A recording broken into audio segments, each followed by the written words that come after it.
On behalf of VMUG, I'd like to welcome you to today's webcast, Docker and vSphere, two great tools that work great together, presented by Jim Armstrong of Docker. Thank you all for participating in today's webcast and for your continued support in the Global VMUG program. You can learn more about VMUG by clicking the Documents in the Resource List widget. Before we begin today, I have three quick housekeeping items to go over. First, today's webcast will be recorded and available for on-demand. Second, a Q&A session will follow today's presentation. All questions will need to be entered into the Q&A widget window that is located to your left. And third, there will be a short online evaluation that pops up as you exit the webcast. Please make sure to take a minute and let us know what you thought of today's session and what you might like to see going forward. All right, so let's get started. I'd like to introduce you to today's speaker, Jim Armstrong, Product Marketing at Docker. Jim, welcome to the webcast today, and I'd like to turn things over to you now. Awesome. Thank you, Candace. And thank you, everybody, for attending today. Really excited to address this audience. Again, my name is Jim Armstrong. I work for Docker in product marketing, but prior to that, I worked for VMware for about 7 years. Based in the Dallas area, so I was an SE for a couple of years and then worked for several of the product teams and product divisions within VMware. So I'm really excited to address the VMUG audience. I know it's a great, a great set of users for VMware. We were at VMworld last week, and we had a lot of people stopping by our booth and asking questions. And so this, I think, is kind of fortuitous timing that we get to address you, the week after VMworld and kind of go over Docker. So what we're going to do today is really just kind of cover what is Docker and how does it work with vSphere, and what's the difference between the vSphere VMs that you're all very familiar with and the Docker containers that run on top of vSphere and other systems, and really look at how the two kind of work well together. And I think there's a lot of confusion out there that maybe Docker is a replacement, a full replacement for VMs, and that you can't use those two things together. And so I want to kind of maybe allay some of those fears today, if I could do that. During today's presentation, I am going to have some live polling questions that you'll be able to answer. Those are going to be done via web browser. So if you can take a second here, if you have another browser window that you can open, or if you have a mobile device or another system that you want to use, you can open this URL that you see here, pollev.com/DockerLovesVMUG. And you should see basically a blank screen right now, kind of similar to this image that you're seeing at the bottom of this slide that says, we don't have any poll questions live right now, but we will here in just a second. And another note of housekeeping, when we do the poll questions, I'm going to show you the live results. I'm also going to do a live demo at the end of the presentation, real brief, but you will need Flash probably enabled in your browser to do that. So as we do this first poll question, you'll know pretty quickly if you need to enable Flash, and if you can do that, great, you'll be able to see the live results. If you don't, you still can answer the poll, and you'll get the results afterwards. And for the demo, you'll also be able to see the demo in the replay. It's a short demo. So if you can't enable Flash for some reason, just keep in mind you will have options to be able to see those things later. So without further ado, let's get to the first poll question. Again, you can go to pollev.com/DockerLovesVMUG in a separate window. And I'm going to bring up the screen here, and you'll see the first question. The first question is kind of a, what do you think of when you hear the word Docker? So that phrase, kind of means a lot of things to a lot of different people. And I want to hear, what your thoughts are about Docker. What do you associate it with? A lot of people associate it with a number of different things. So DevOps might be one, microservices, those sorts of things. But feel free to go and click on those, and while those results come in, we'll kind of look at those answers. Again, if you can enable Flash, you'll be able to see the live results coming in here. And we're sort of kind of circling around a few answers, which is not surprising. This is a very, very common set of responses. So the most popular response right now is containers, although a lot of people just aren't really sure what containers really are. And that's fantastic. And it's great that you're here today, because that's exactly what we're going to cover. So, that's really good. It means that we're on the right track, I think, with today's presentation. Several people are familiar with containers. That's great too. I'm going to ask a little bit later in the presentation what you would like to see in a future presentation. So if you're more familiar with containers and there's some things that you want to see specifically, be prepared for that question and kind of think about some things that you might like to see. A lot of people associate containers with DevOps, with microservices. Again, that's not all that unusual either. I'm going to go ahead and close the poll now so that we can move on in the presentation. So I'm going to go back to the slides here.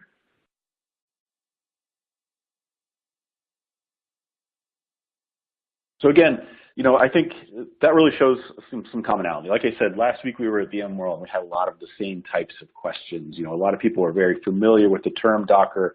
They're aware that it's containers, but they're not really sure what that means. How does that relate to a VM?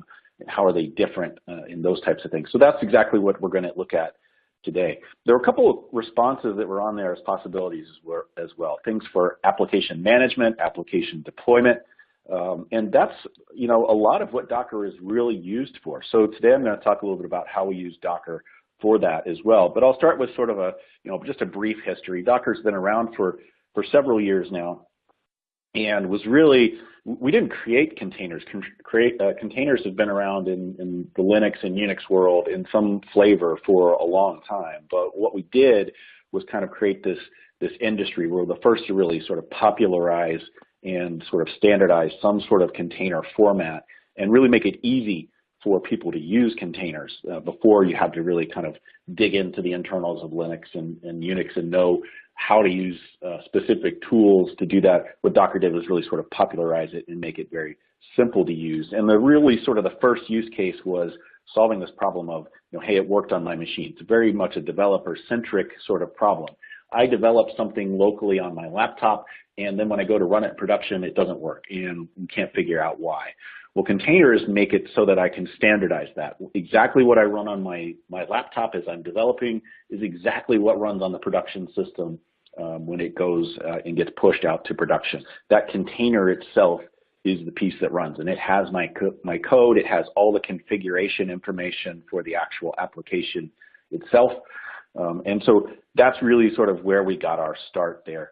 More recently, again, it's really sort of become apparent that to a lot of users that Dockers are great for managing applications across the board, not just for developer use cases or custom homegrown applications, but for a lot of other applications as well. Not just new applications, but a lot of traditional applications are getting Dockerized because of the way that we change how those applications are maintained, how those applications are deployed into various environments, whether it's an on-prem environment or in the cloud. Docker gives you sort of a standard platform for how you manage and how you deploy those applications. And so for a lot of IT teams, that's the real sort of heart of what Docker is delivering to them. But it is used by both. It's used by developers, it's used by IT, and so it does have this reputation as well of being sort of this DevOps tool because it does, in a lot of ways, bind those two teams together and give them a common framework from which to operate and a common platform for which to sort of push applications from that early stage cycle where it's just being created all the way out into production and that full life cycle of an application. But again, not only used by homegrown apps, but also used by some off-the-shelf applications and other applications that you may be running in your environment. So we'll take a look at some of those here in just a second. In a lot of IT environments, so coming from VMware, I know that a lot of stuff is virtualized, but there's still a lot of things that aren't virtualized yet that are running on bare metal. To that end, we have a lot of customers that are still running on mainframes, and some of you probably still have a mainframe, kicking around somewhere in your environment.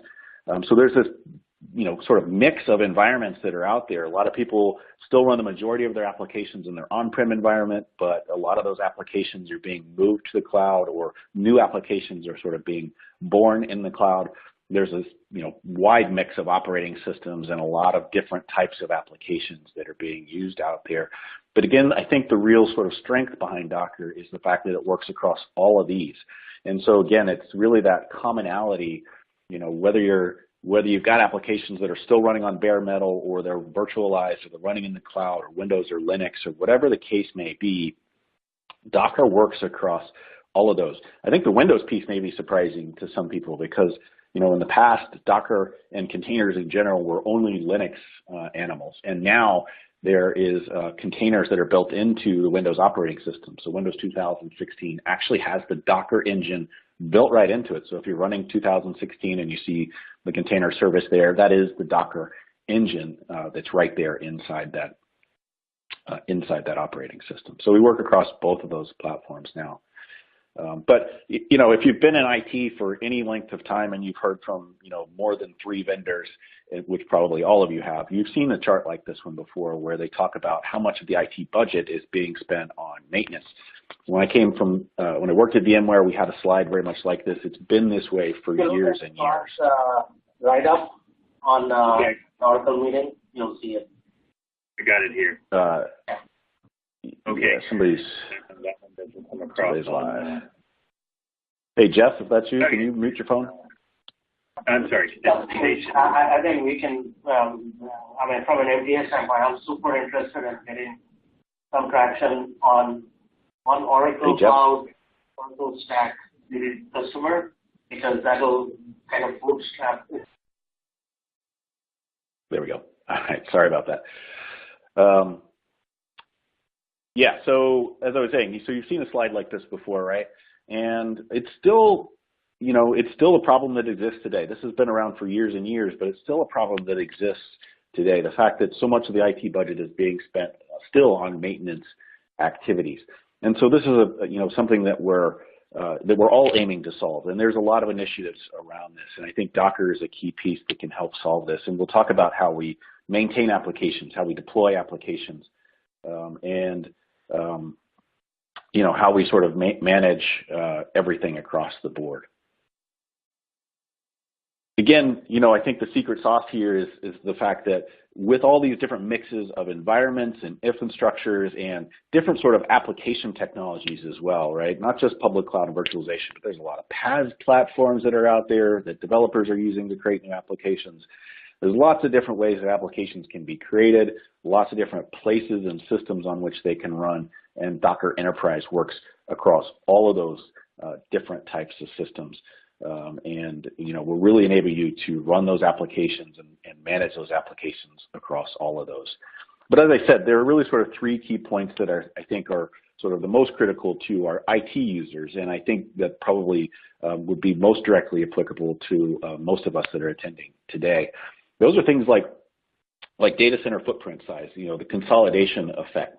And even in highly virtualized environments, we find that users who start adopting Docker are able to further consolidate their infrastructure. So it's not unusual. You know, when I was at VMware, I saw a lot of customers who, even though they're highly virtualized, are still running their servers, their vSphere hosts well under, you know, full capacity.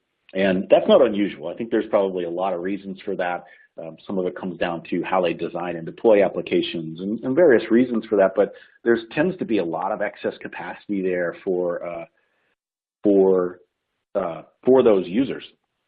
And, you know, I think what we're finding with Docker is that even in those environments, because of the way we handle the applications and the way that we layer, you know, and handle the actual OS layers and those types of things, which we'll take a look at here in just a second, we can actually further consolidate. That saves you on the server footprint, it saves you on some licensing costs and other things. All of that without getting rid of virtualization. So, you know, you don't have to worry about getting rid of vSphere in order to use Docker. We can use the two together. We also have this ability to reduce the maintenance time. We drastically change how applications are actually maintained when they're in their running state. So you think about things like patching, whether it's patching the OS or patching the application, or rolling out upgrades to an application. We drastically change how that is actually handled when things are containerized. We'll take a look at that as well. But we're seeing some users who are getting up to 99% reductions. Now that's a pretty drastic number, and not everybody's going to get 99%, but we're seeing some pretty significant, you know, changes in how those applications are actually maintained when they are containerized. And then finally, the actual deployment of applications. So bringing a new application online, a little bit different than the maintenance piece, But when we bring a new application and roll that out into the environment, we're seeing some drastic improvements there too. Again, even in virtualized environments where they can actually decrease or increase that speed by 99%. Again, not something that everybody's going to see. It really depends on your internal processes. But we see a lot of applications that take weeks or even months still to roll out, and Docker can drastically change that.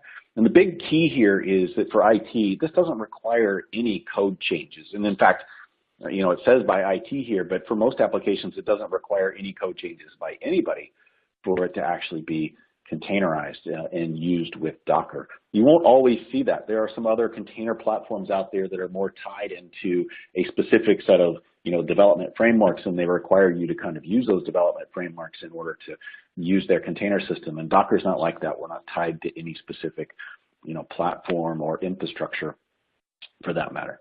So some great improvements there. We'll walk through each of these and sort of show you how Docker works. And then again, as I said at the end, we'll have a quick demo so you can kind of see that as well. I'm going to skip over this slide. You can read that one later when you get the slides to download. But I do want to show you a specific customer example. So MetLife, this is a great example for a couple of reasons. Number one, a lot of people, as we sort of saw in the poll, think of Docker for new applications and for DevOps and those types of things. MetLife is a company that's been around for literally over 100 years and has applications that they run that are 20 or 30 years old, and it has a lot to do with, they're an insurance company, and some of these applications have to continue to run as long as they have insurance policies that are out there and active. But they're using Docker. And for them, it's really about the improvement in how they manage those applications. They saw some great, reductions in the infrastructure footprint. This example is from their first application that they used with Docker. But just in terms of, how long does it take them to roll out a patch or a security update in this particular case? And they went from a 7-day rollout, a 1-week period that it took to roll out patches, down to 2 hours, scaling up their application. We went from, again, a multi-day operation to sort of scale out things to just a couple of minutes to scale out. So some very dramatic improvements that we're seeing. And we have a lot of other customers. There's a lot of customer stories that you can see from the Docker site. I'll cover a couple more as we go through this.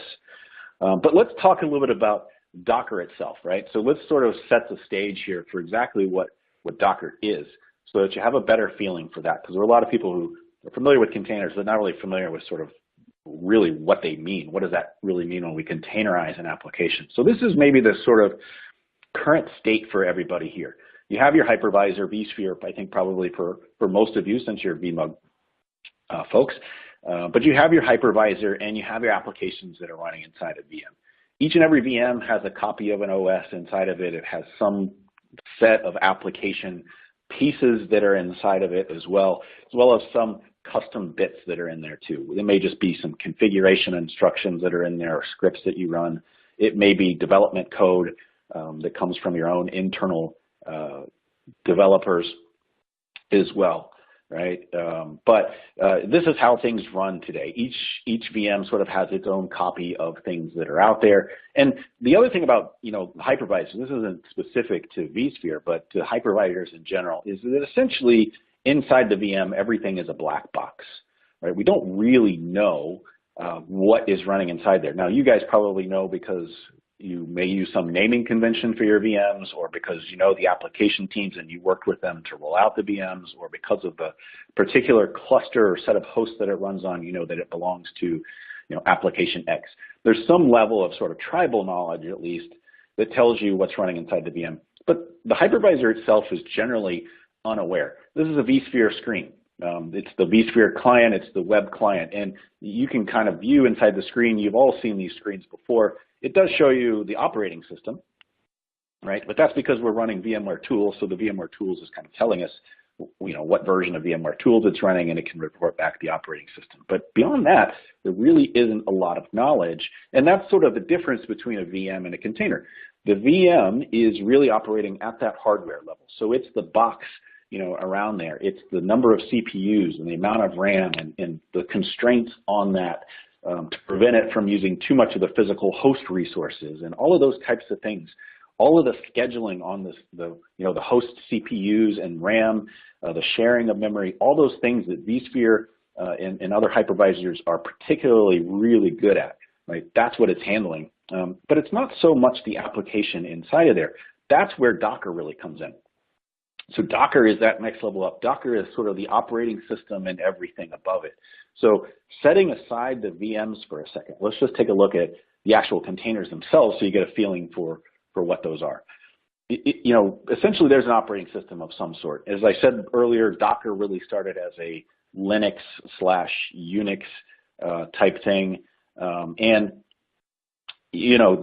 The Docker engine itself runs on top of that. And then, again, we have our application stack. So in this case, it's a Java application with a Tomcat server, this, framework thing called Maven and some custom code that we've got there. And then inside of the container itself, there's this writable layer.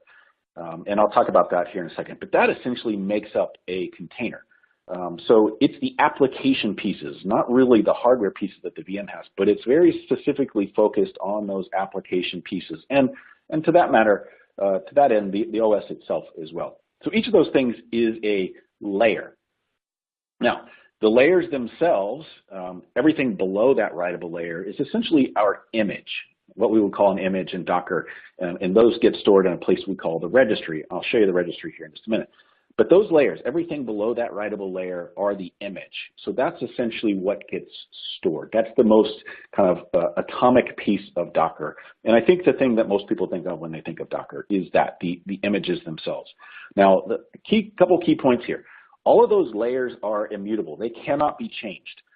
So when this image gets created, all of those layers are in there, and those layers cannot be changed. The only thing that can change when the container is running is this additional layer that's the writable layer in there. So everything below that stays static. That's very important because we can create additional containers that use that same image, and they're all going to start from the same base point because they all have the same immutable image that they use. The other thing is the image itself is stateless. So if I don't do anything else, there's no state that's actually stored inside the container. Now, the writable layer will store some temporary state, but it's all ephemeral. Once the container is shut down and it gets destroyed, that state goes away. So we have this other thing called a volume. A volume is essentially, you can think of it as sort of a disk that we attach to the container, but it's separate. It has a separate life cycle from the container. So if we have to store something long-term, we use a volume, and the volume then would be stateful and it's backed by some storage. I'll talk a little bit more about that in a second because there's a very important integration in between the volumes and vSphere. So I'll come back to that here in just a minute.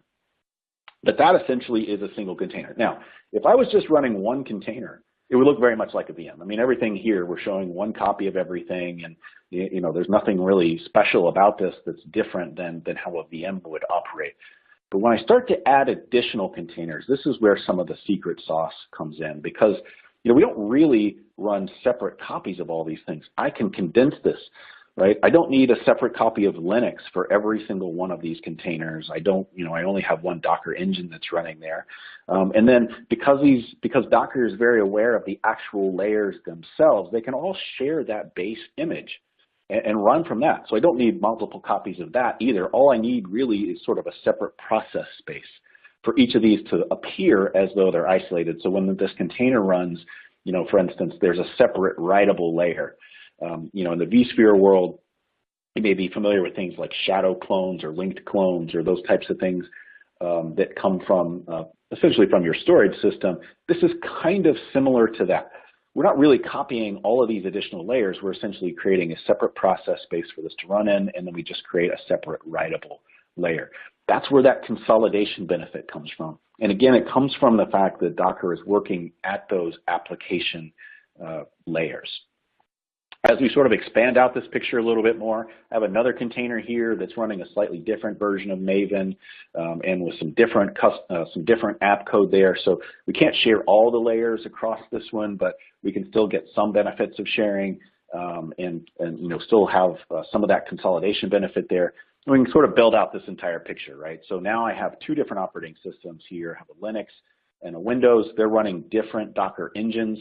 because they're different base operating systems, so they'll run different versions of the Docker engine. But essentially, everything above that is basically the same. I still get the same benefits of sharing, sharing those layers and that sort of thing.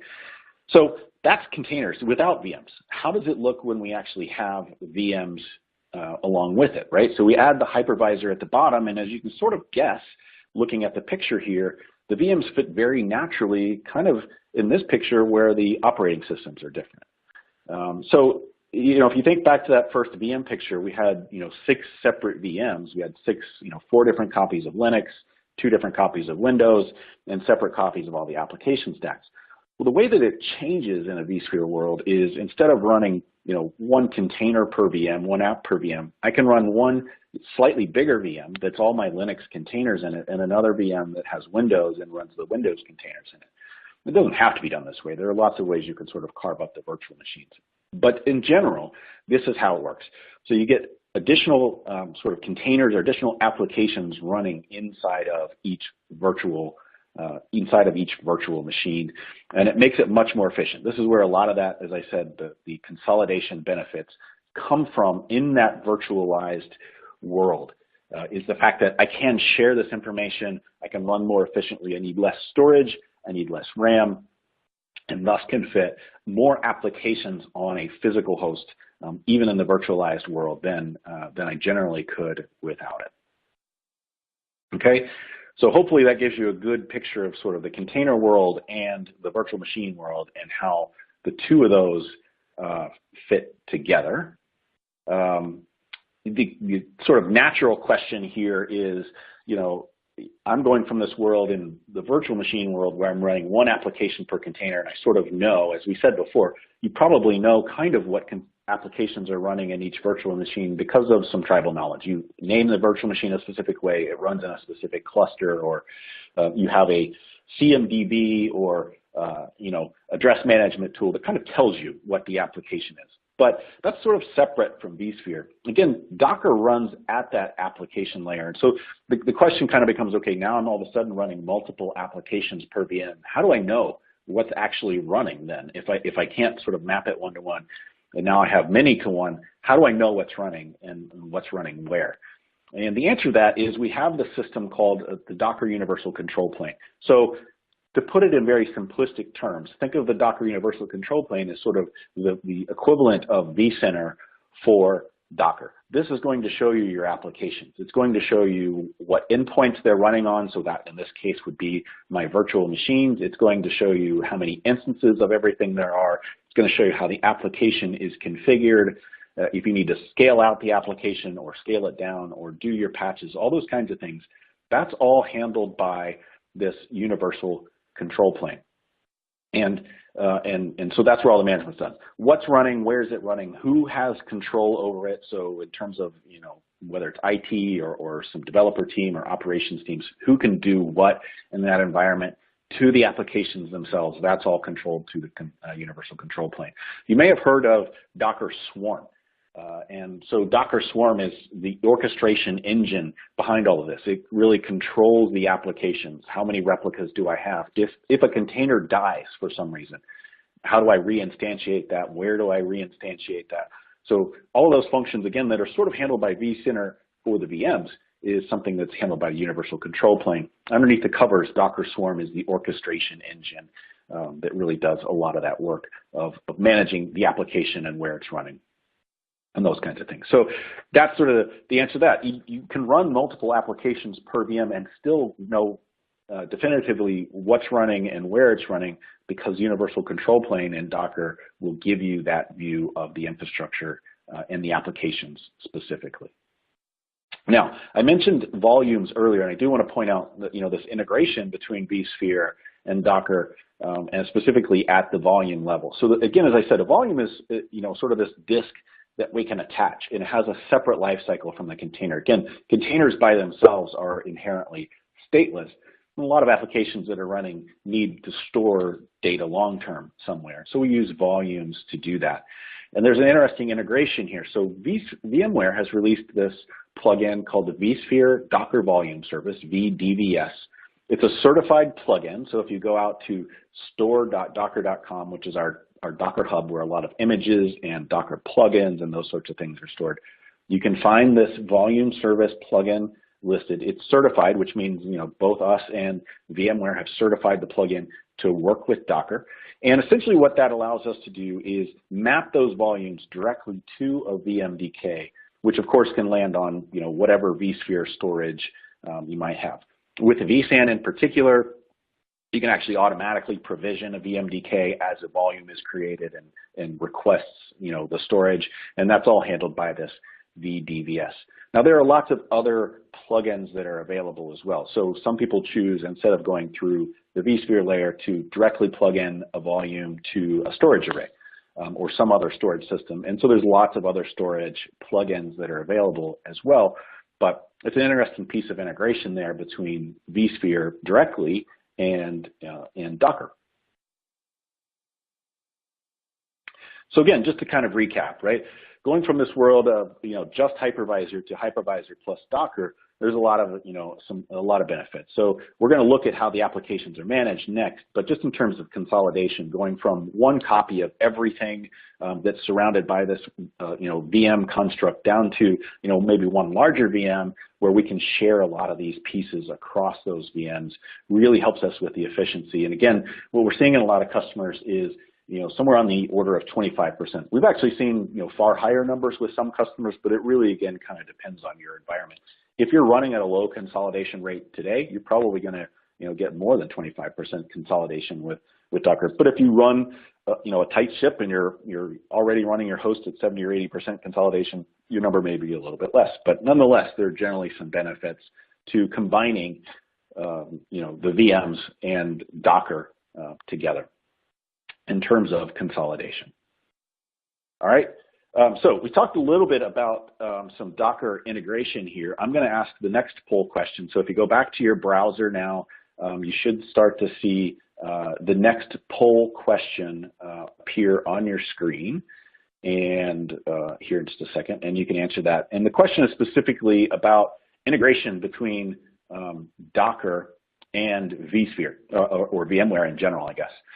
So the question is, what would you be most interested in seeing? You guys as VMware experts, what would be sort of the most beneficial to you to see between, you know, Docker and what you use every day in vSphere? So several pieces there of the VMware technology, but yeah, I've started seeing a big trend here around the vCenter integration. Let me make sure I'm actually showing this here so you can see the live results. Yeah, so around that vCenter integration, which is, again, not unusual. I think, you know, we talked a little about UCP being sort of that vCenter, you know, view for Docker. And so, you know, having some integration there, I think sounds like it would be helpful for you guys. So not unusual. We'll see, you know, NSX is sort of that next piece as well, and several other pieces here. I see cloud a little bit too. There's an interesting thing about cloud. Just to sort of talk about that, again, Docker runs on you know, vSphere runs on bare metal. It runs on the cloud as well. So AWS is actually a place where we can run Docker. And if you're exploring the use of VMware on AWS, rest assured you can run Docker on top of there. So whether it's Docker on top of VMware on top of AWS, it should work just fine. If it's just, you know, Docker on top of AWS instances, that should work fine too, and you can mix and match to your heart's content. So should have a pretty good, you know, pretty good out-of-the-box experience with that. Anyway, I appreciate the responses there. I'm going to lock this, and we'll go ahead with the next section here.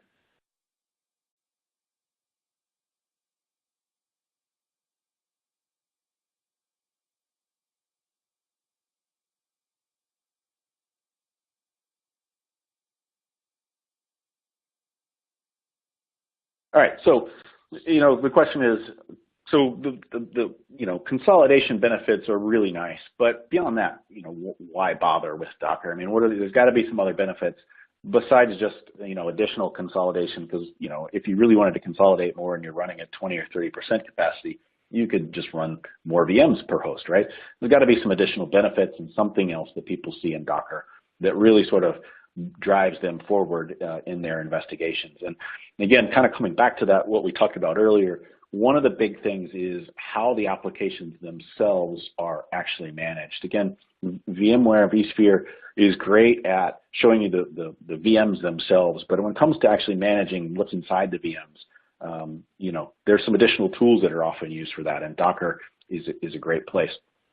So if we think about how app maintenance actually works, right? Again, we go back to our earlier picture where everything's running in separate VMs here, and we had this application, this Linux application, where the first two instances, the first two VMs here are running the same code and the same application in both, and this third is running this different version of Maven. So let's just say, for the sake of example, that, you know, our security team notices some red flag in Maven. There's some critical security vulnerability in this version of Maven, and they're telling us we have to upgrade to the latest version, you know, across the board. The way that's typically done in a lot of environments is we use some tool. Hopefully it's not manual, but in some environments, and quite frankly, more environments than probably it should be, it's still done manually. But hopefully you have some tool that goes out and connects to those VMs and will, you know, somewhat automate the process of going out and getting the right version of Maven, installing the patch. Beyond that, right, there's usually some additional steps. So once we get the right version of Maven, we need to make sure that this particular you know, VM is configured the same as these other VMs. These are all meant to run as peers. So you know, you want to kind of make sure that everything is configured the same way if these three are all supposed to work together. You have to move your custom app code, probably with that change in Maven. There may be some change in your actual code itself. So those things may have to be moved over as well. So there's a lot of, you know, beyond just installing a patch, there's a lot of post-configuration steps and things like that that have to occur. Then, of course, we have to go find everything else that's running Maven, this particular version of Maven or old versions of Maven, and we have to update all of those as well and go through some of these same steps. Now, there's a lot of tools out there like, you know, Puppet and Chef that help with some of these configuration steps, but those have to be sort of customized for each one of these different things as well. If we're running another machine that have Maven 3.3.8, there might be slightly different steps, which means slightly different recipes or cookbooks or you know, manifests or whatever they're called in Puppet and Chef to update those things. So they're great in that they can help with this, but there's still some process that's done there. And in particular, there's several steps here where I see a lot of customers sort of struggle and run into issues, right? Things don't get configured exactly the same. Somebody skips a step if they're doing this manually, or they type in the wrong command and didn't realize it, or they are upgrading from Maven 3.3.8 instead of 3.3.9, and the instructions are slightly different and nobody caught that. Lots of ways that these things sort of go sideways in, you know, in the real world. And Docker can help with a lot of this. So the way that this kind of works in Docker, if we go back to that picture where we had our containers inside the virtual machine, you know, same sort of thing, right? We recognize here that this is running an out-of-date version of Maven and we need to update it. But what we do in Docker is different.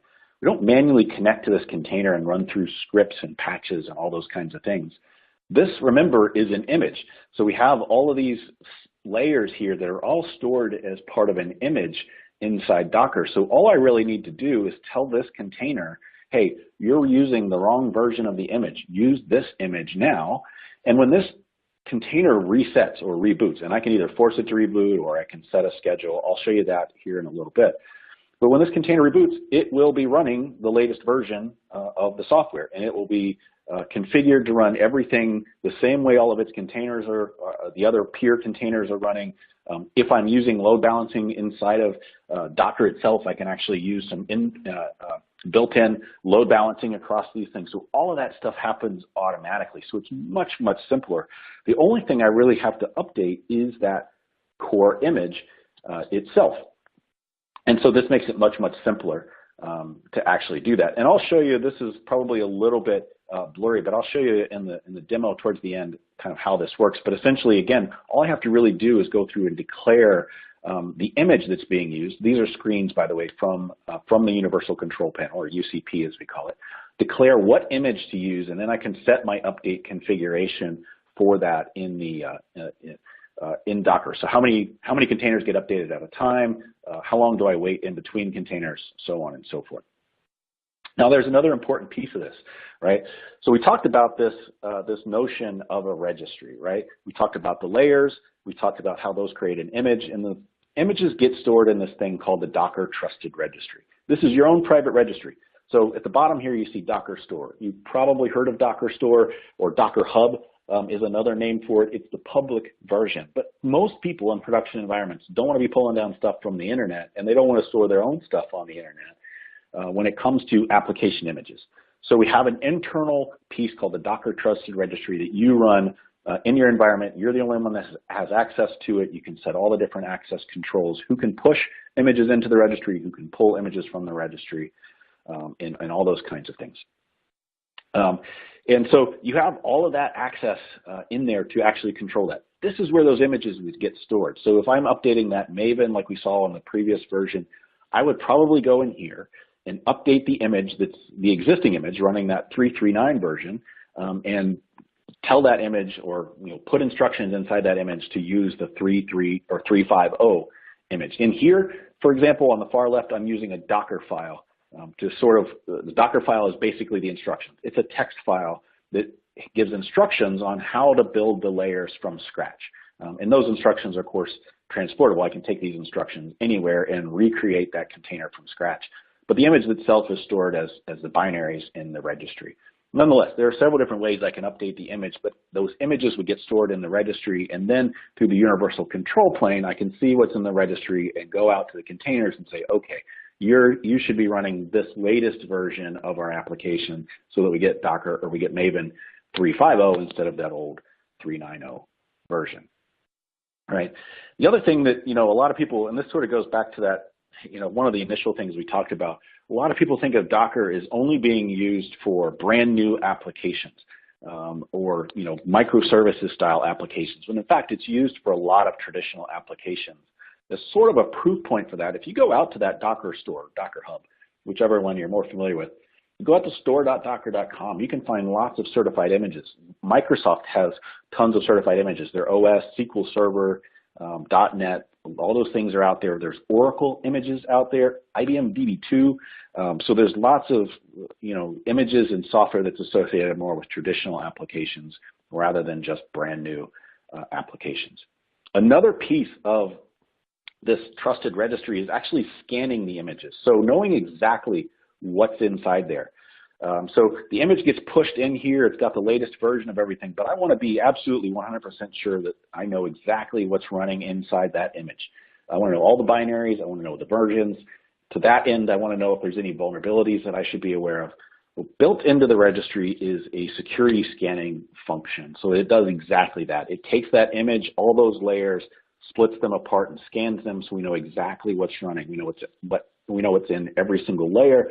We know what the vulnerabilities are. We're matching that up against a CVE database so we can continuously check those things and make sure that we're running safe and secure applications inside of our environment. So that, again, enhances our ability to push these things out because we know exactly what's there. If there are vulnerabilities, and let's face it, it's almost impossible to eliminate all vulnerabilities.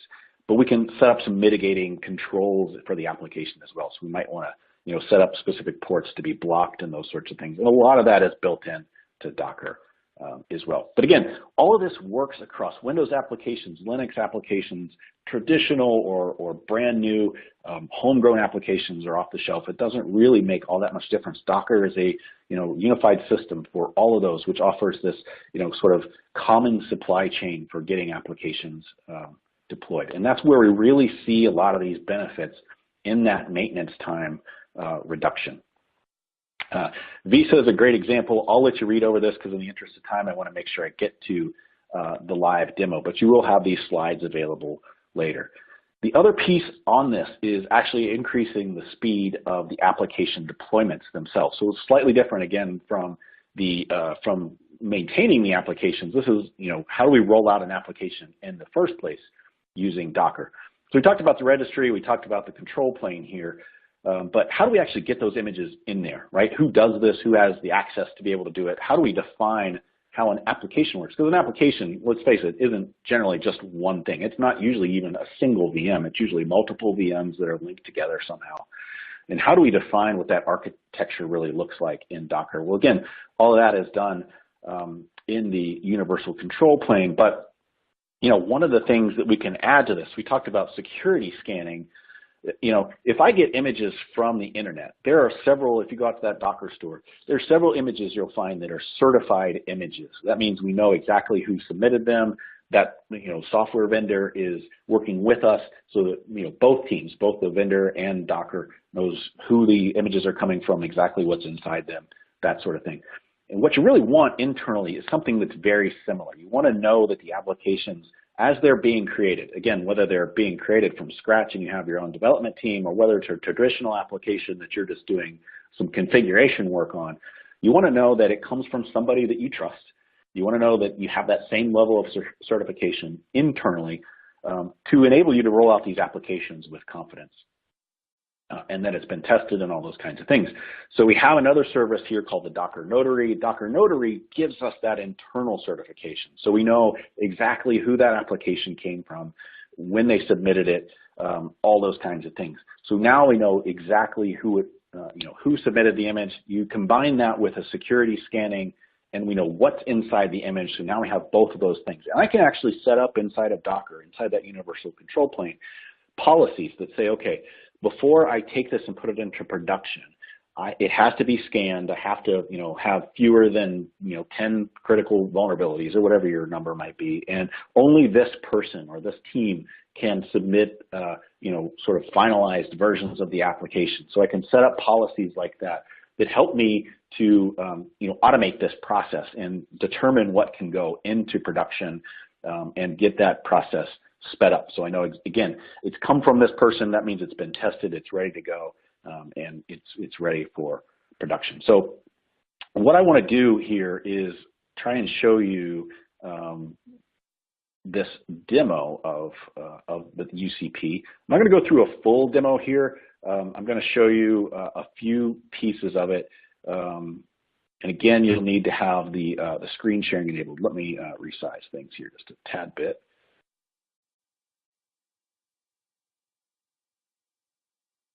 Okay, so here in a second you should be seeing my screen. Again, if you can't run Flash, this demo will be available to you after the presentation as well. It's a very short demo.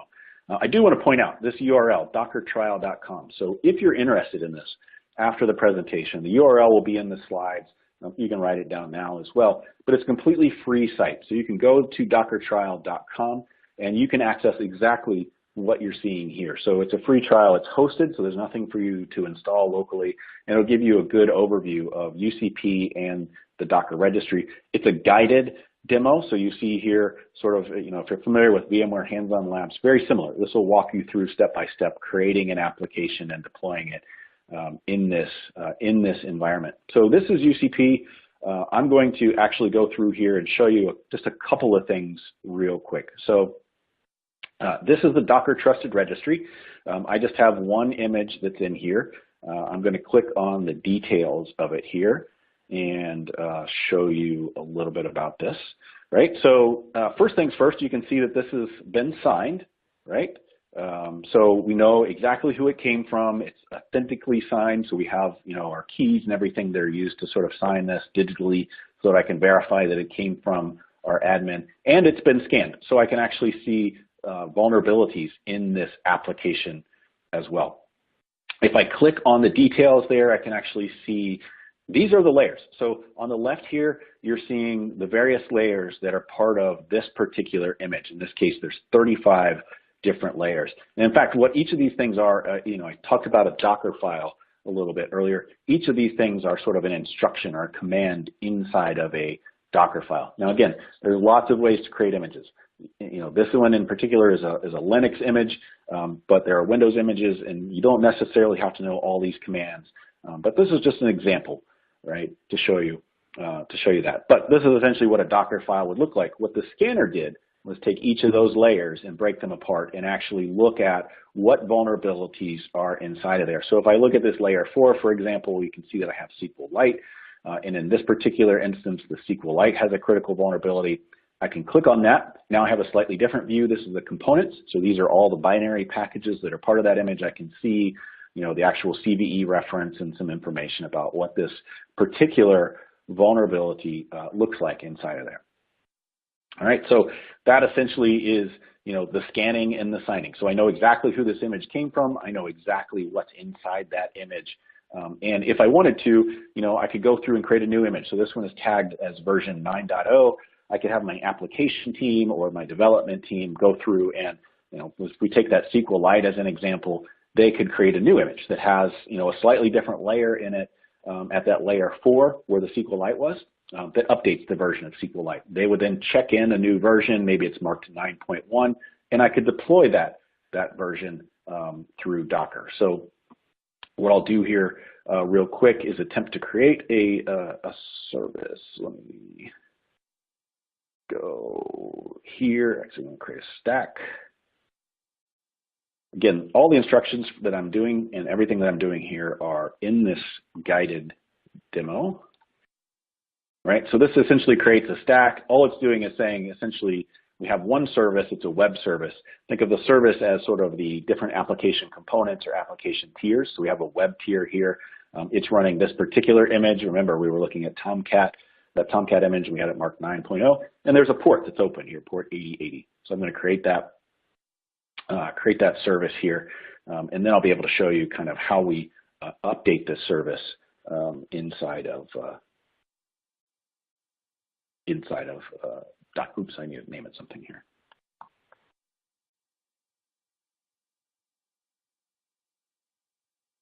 So it's going through and creating this stack for us. So again, this is UCP behind the scenes. It's essentially going through, and remember we talked about Swarm. So Swarm is essentially creating this service for us. It's rolling that out. Now we have a Tomcat service that's running out there. So if I look at Tomcat, and click on it here, I can see some details about the Tomcat service. If I want to update this service, I'm going to go to Configure Details. I can pick a new image here, right? So again, if I had updated that image, let's say to version 9.1, that would be in here, right? So Tomcat version 9, if it was 9.1, I would update that. This hash would change as well. I would get all that from the trusted registry to plug in there. But I could essentially just update the image there.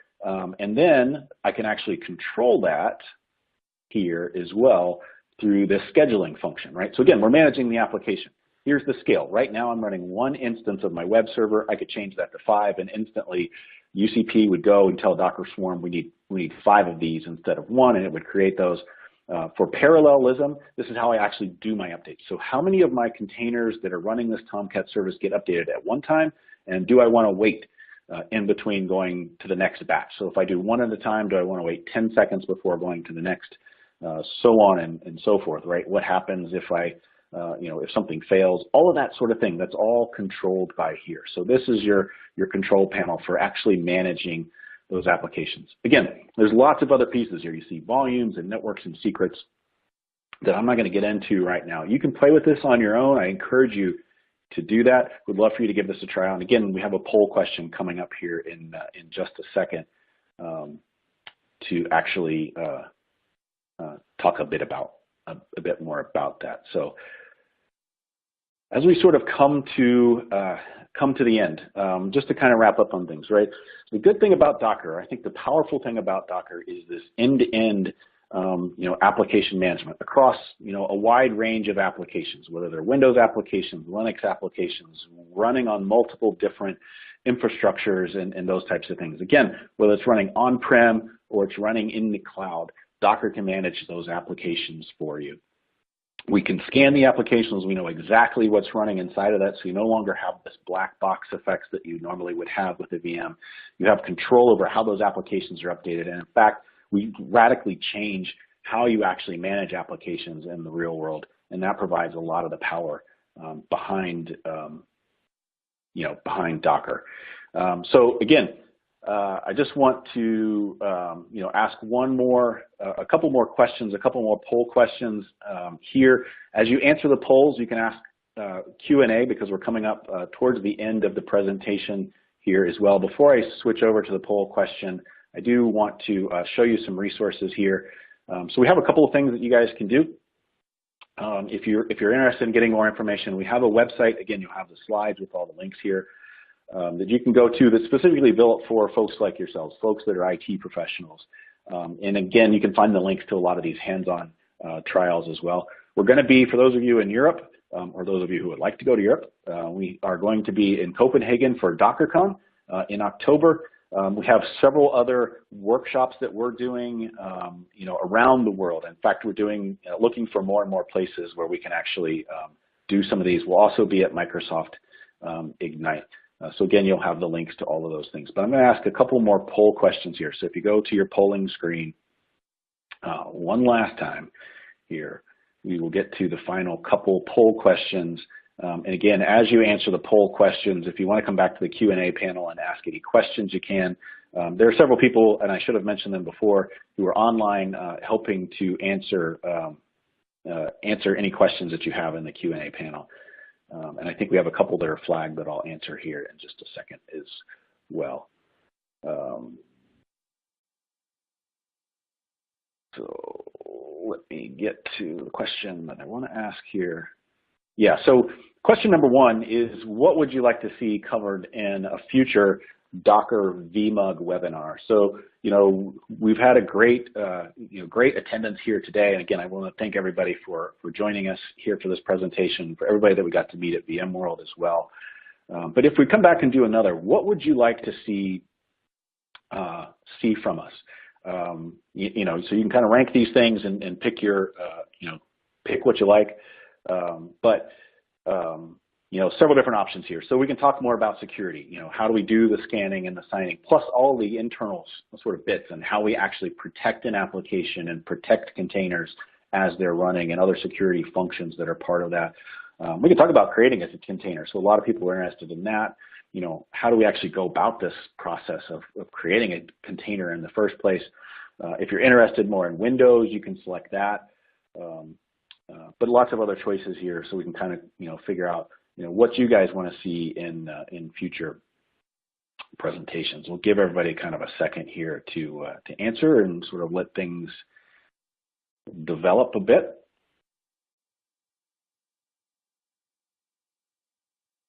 It looks like we've kind of settled on an order. So networking is, I have to say, not uncommon. I think a lot of people do ask that, particularly in a virtualized world where you're probably running virtual networks, and then Docker is going to add, some networking functions on top of it. So I'm going to lock that one, and we'll go to the final poll question here. And again, as you're, as you answer this question, please feel free to go back and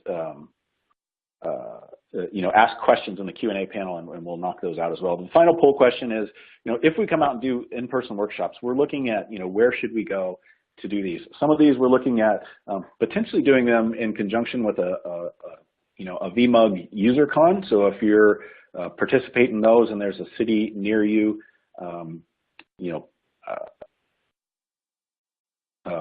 go ahead and select that. But this is a map, right? So kind of select. I suspect this will be sort of biased towards the Americas, given the time of day that we're here. I see Hawaii. I think everybody at Docker would be in for that one. Yeah, but I do see some international responses as well. That's really cool. So yeah, we'll collect this information and use that in our planning, because this is something that we're doing. As I said, we're doing several of these hands-on workshops, and we're looking at doing 200 of those in-person hands-on style workshops in the next year. So we'd love to come out and see you guys. That information in terms of the schedule will be published on our website as well. And again, hopefully we could do some of these in conjunction with VMUG user cons as well. And I think that would simplify things for you guys as well. So I appreciate that. I'm going to flip it back and look for any Q&A, final Q&A here to answer in our last minute. But I do want to thank everybody again for your attendance today. I really appreciate the turnout. One question that was flagged here was a question about licensing. And I just want to point out, in terms of how Docker is licensed. So we looked at a slide where we had the Docker engine there, and that's essentially what we're licensing, is what we call a node. So in this case, when we had that picture of VMs and each VM was running a different Docker engine, we essentially license those nodes, what we call a node. so where that Docker engine is running. It's a subscription-based license, so it's sort of set on a 12-month term there in terms of the subscription, and there's a slightly different. It's the same licensing metric, but Linux and Windows are treated slightly differently. And then just like you have with vSphere, we have different tiers of licensing too. So we have what we call Docker Standard, which is essentially just the Docker Basic, Docker Standard, Docker Advanced. Basic is essentially Docker, the Docker engine with support, basically. And then as you get into the Standard and Advanced, you get some of the more, more advanced features like additional controls inside the universal control plane, the security scanning functions, the signing, and all those types of things that are in there as well. And of course, as I said, the support for Docker as well. So you get to call us and yell if something, something isn't working. All right, so I think we've hit our time limit. I do want to thank everybody again for attending. I assume we probably have some additional questions that maybe didn't get answered, but if that's the case, then we will look to answer those offline and probably do a blog or something as well. But I do want to thank everybody. Candace, if there's anything you want to say to wrap up. Great. Thanks so much, Jim, for taking the time to speak to us today on this topic. And as a reminder to the audience, you will receive a follow-up email directing you to the materials from this webcast. You'll see a link that will direct you back to the on-demand version of this webcast, and also you will see the PDF of the webcast slides and the resource list widget later today. So circle back around for that. Please make sure to complete the short online evaluation that will pop up as you exit the webcast, and let us know how today's session went. And from all of us here at VMware headquarters, thank you for listening and joining us today, and have a great rest of your week.